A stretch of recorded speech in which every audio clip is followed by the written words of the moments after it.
Yeah. Don't you have any room for Jesus? That's a brilliant song. I would like to Google that.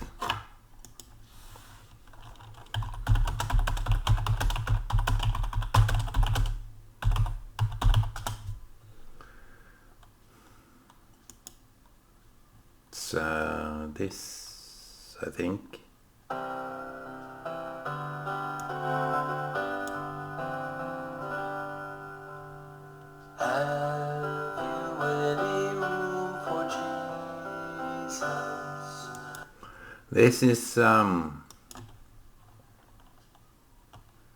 This is that.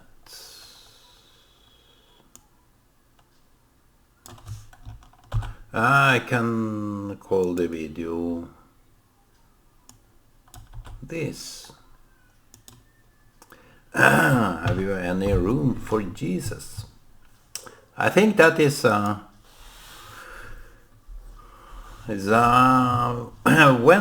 I was growing up,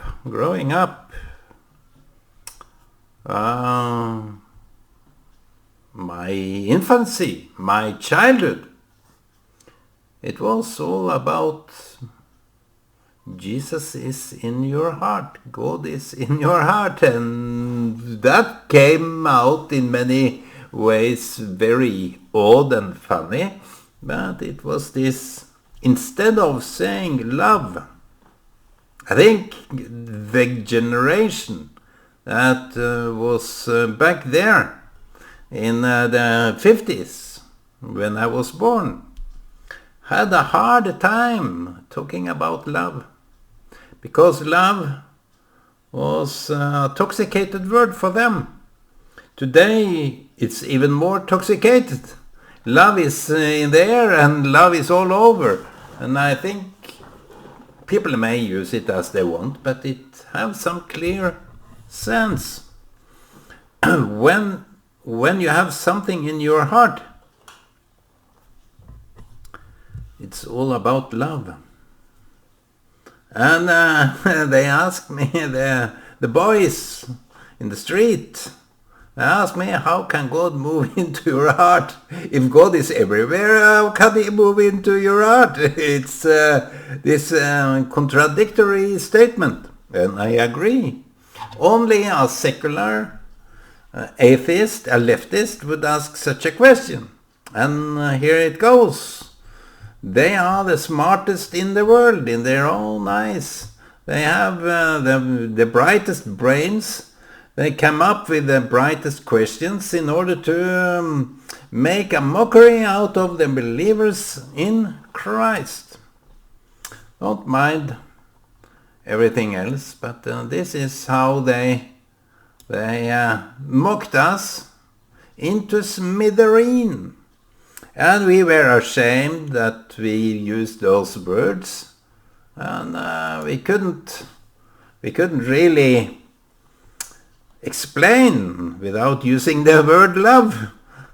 And if you talk about love, it's some kind of a weakness. It's this soft value that bear no hardcore facts. Love is in the air. It's as vapored water. You can't prove it. You can't see it. You can't even deny it. But it is there. And love is for the secularist. Don't misunderstand. I mean leftist and atheist. For them, love is nothing. Love is just some selfish, self-sustained emotions that you give in order to survive.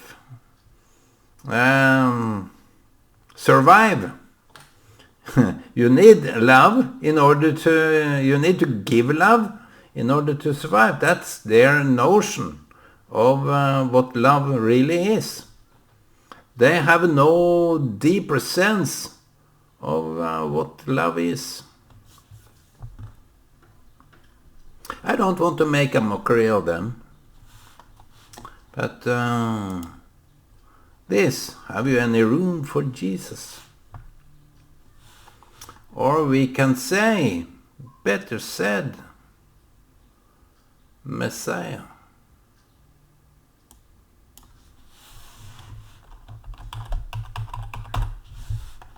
Have you any room for Messiah? Just to meet everybody. Because even the Christians believe in the Messiah. Not only the Jews, the Christians do believe in Messiah. So we need that room. So I was listening to the radio yesterday. And we had this.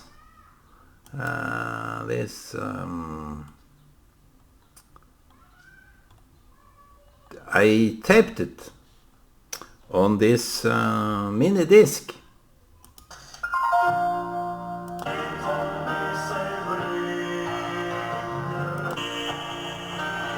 They have this.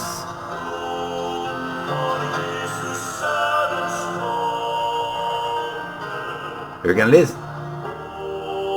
It is a marvelous tune. It's this wellspring of tunes that is coming out of those men that is singing. So how do you sing, my friend? Are you singing this tune too? That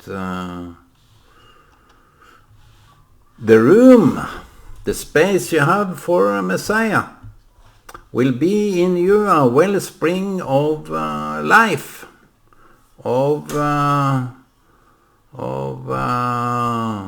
love. See, the old-timers didn't mess around with the words. That's why the word love wasn't on their lips so much, because it needed to be true. The old-timers didn't talk much about love, so they talked about heart.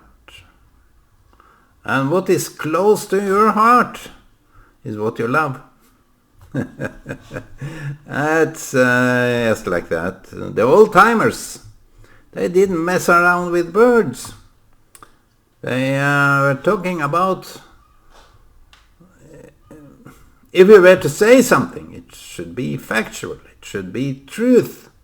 Now the leftists, they think they are in the same league as the old-timers that wanted to be factual about the truth, the honest truth, and they point their fingers to the science, the science fact.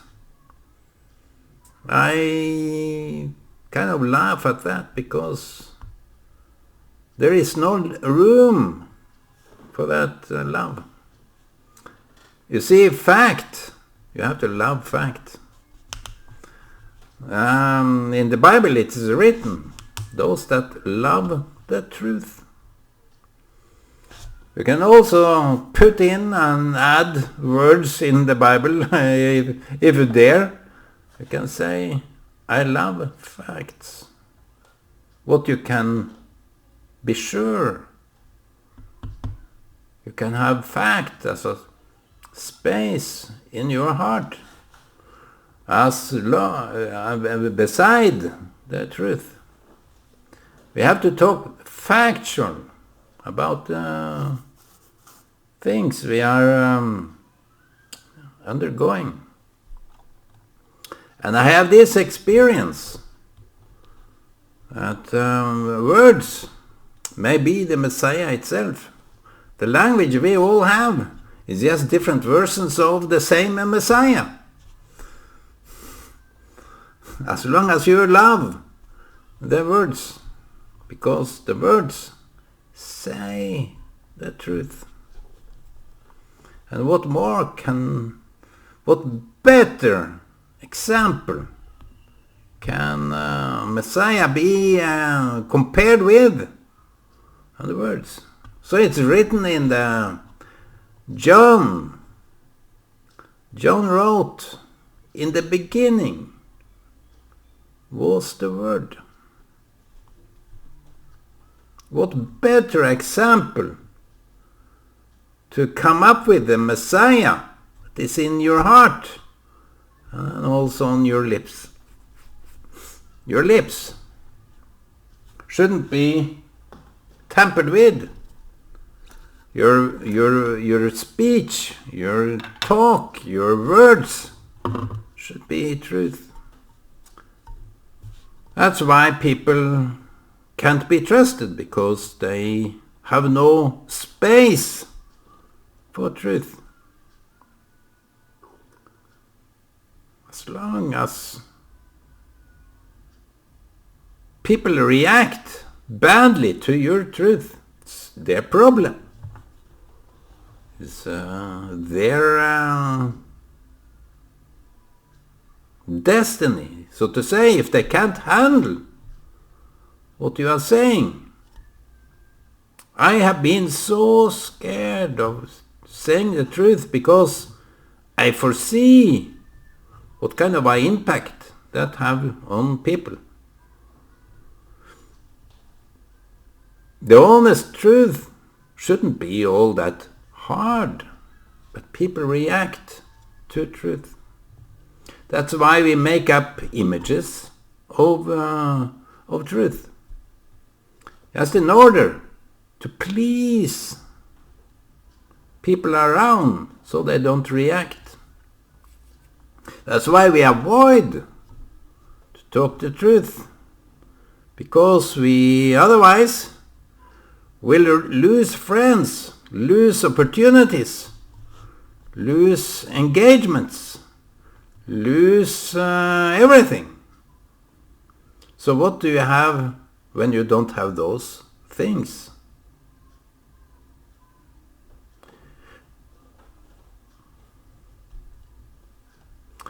Better lose. Jesus said, better lose it than gain it. Because in the end, when you lose it, you will gain it.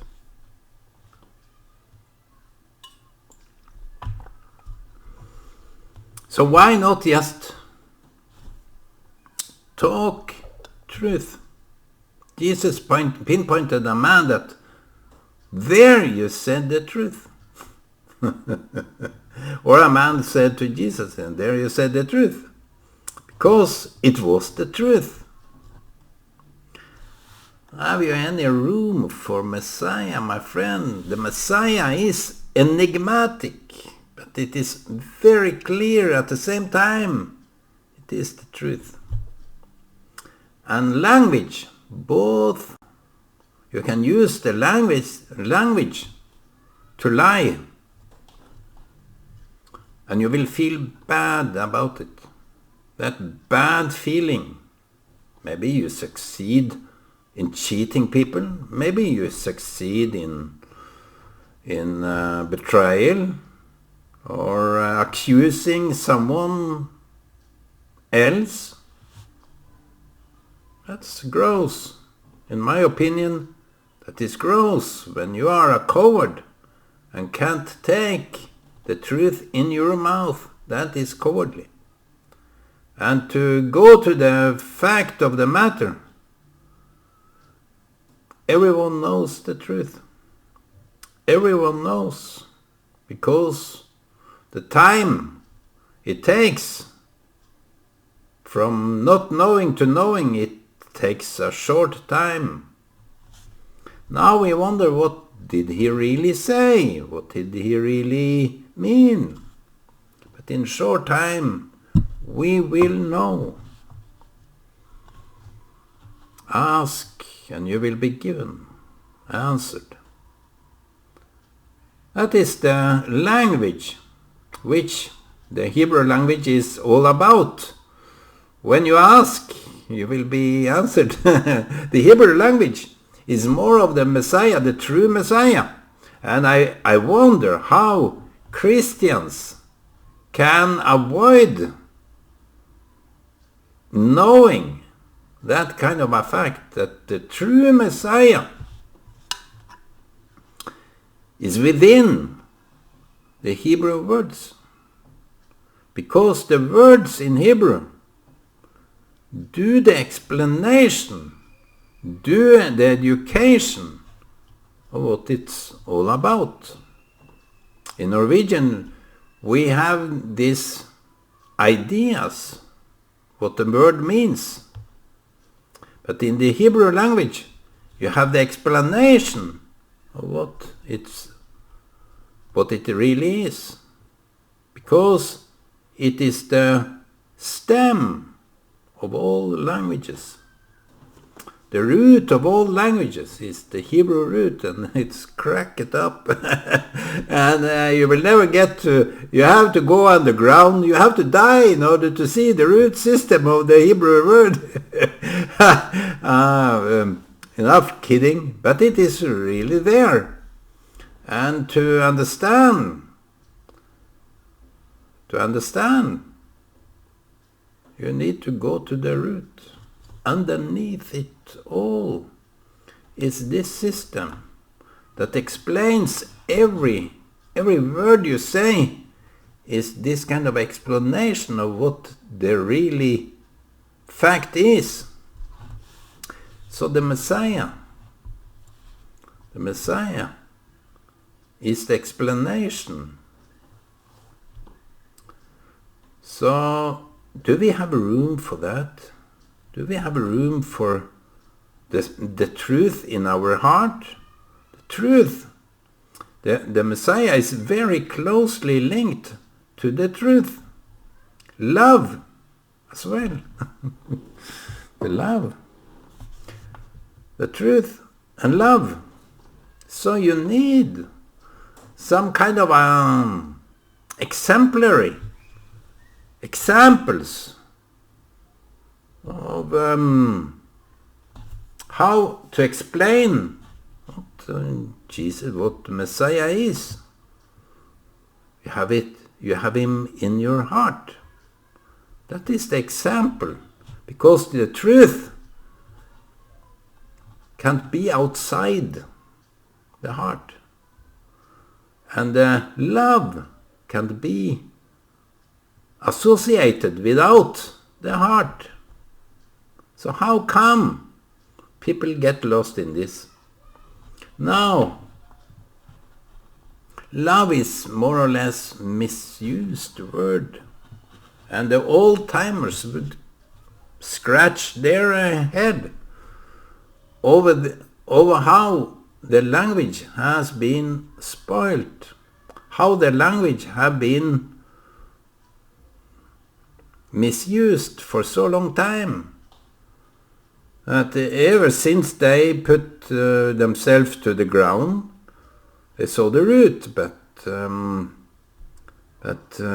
if they open their eyes today, I would say something like,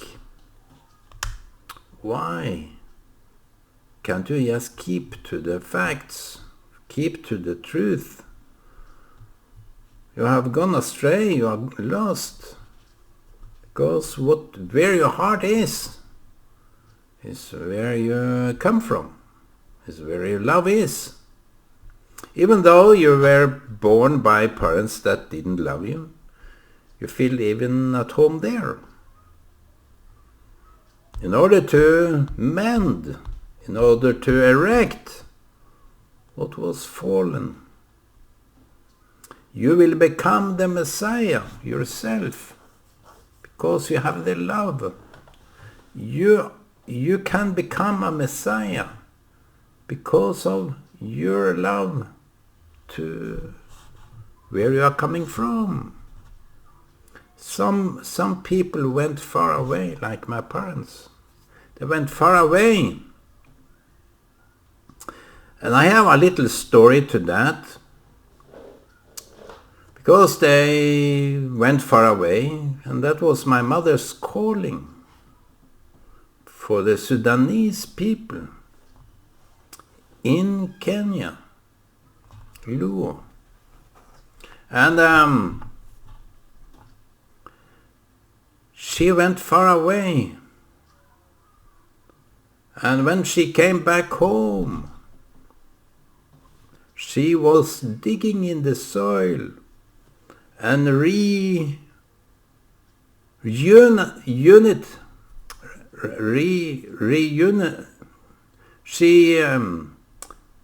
she was unified with her family. She was reading this series of books along the river Logan. And she could read a lot of the family's ancestors, the silver mines, the timbermen, the farmers, and so many names. She was reunited with her family in a way, where she came from, and she openly admitted that it was a blessing for her to come back, even though it had been hard going away. So much bitterness, so much unfinished business. But when she came back home in her own village, that still was there. And someone said I should buy that plot. Anyway, my father, he had this hard time with his sister, because he said she's not a believer. And I said, how do you know? How do you know, and how can you come to that conclusion that you judge your sister to be a foreign to you? If you feel like visiting her, you should do it, because she is your sister. And despite the differences, why can't you just do what a believer should do? If you are a true believer, you should reunite with your ancestors, with your sisters, with your siblings, with your village. So he was, in fact, going back to his sister. Even slept over there. After her husband died, he went back and he slept there some nights in order to help out in the house. And he asked me, because he broke some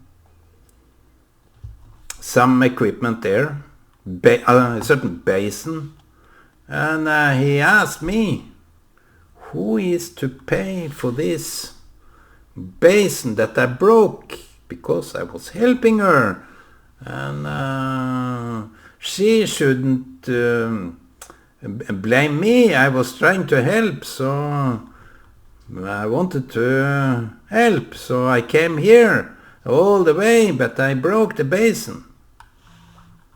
And I said to him, show some gratitude.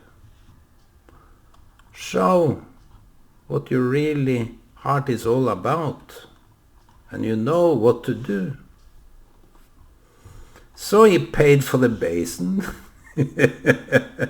He paid for everything. And I think even today, this smiles at me that he did that kind of service for his sister that he in many years didn't come to terms with, because, as he said, she is not a believer. But you see the stuff there. If you can push other people away, why did you go out to Africa to preach the gospel for the non-believers? And maybe she have rejected how you did it more than what you did, trying to convey the gospel of Jesus to your sister. Maybe you have to look at the way you did it. Not so much that you believed in it. So the Christians today, even previous years, was blind to the way they conveyed Jesus. It's from this Vikinghood, I don't know, where Jesus was forced. If you don't believe, if you don't baptize, we will kill you. Off with their head. So he couldn't continue that kind of, and it was what the Christian really believed, that if you don't believe in Jesus, you will go to hell. So she was going to hell anyway, so what's the bother? So I said, maybe it was not really that. Maybe it was the fact that she saw that you didn't really respected her, what she believed. You see, if you have some love, you are not alone. Maybe people love you too. maybe people love you, and they don't say. They just try to show. But you are looking for people that say they love you. How dare you judge people like that? So it's like this. Christianity was all about love, Jesus in your heart. And they believed. They were the only part that had love in their heart. But they only loved Jesus, the Word of God. They didn't love those that rejected him. No, they were enemies. So how dare you put other people to be enemy of you just because you have the so-called right belief? It's a big issue, and I put it in a simple way, maybe a wrongful way, but I think that the Christians are so preoccupied with their own narrative, their own truth, how they see it themselves, not minding how it can be viewed from outside. So by bullying, by belittling, by negating other people, they convey the loving message of Jesus. So, you have any room for Jesus, it's also room for others. If you have room for the Messiah, you have room for the whole world.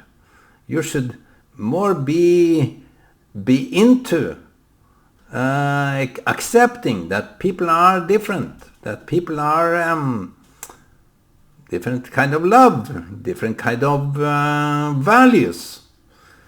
I don't want to state what is best, what is worst. I don't know, because people do what they believe, and I hope they are happy with their life.